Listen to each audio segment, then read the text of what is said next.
Hi everyone, thank you so much for watching. In today's video, I'm going to be showing you how to install a Honeywell thermostat. As always, when working with electrical, you want to turn off the main power source.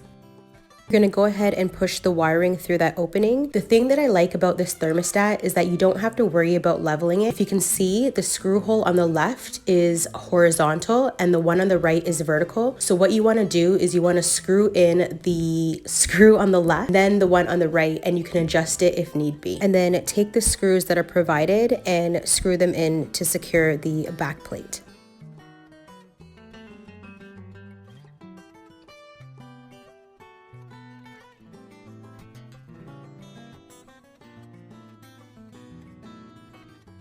Here I am using a standard Phillips head screwdriver.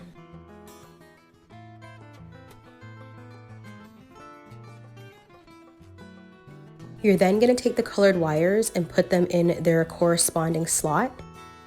For example, the red wire will go in the R or RC slot. And it shouldn't matter if you're putting the red wire in R or RC because there should be a silver jumper connecting the two of them. If there's not, definitely check your manual. You're going to want to push the colored wiring all the way down into the corresponding slots. If you're having difficulty getting the colored wiring into the slot, you can use a flathead screwdriver to loosen it and then push the wire in and then retighten. For demonstration purposes, this is what it should look like, but no copper wiring should be shown.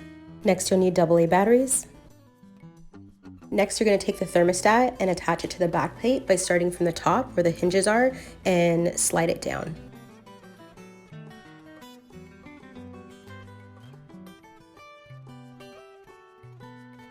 Here, I'm just double checking that it's on for good measure.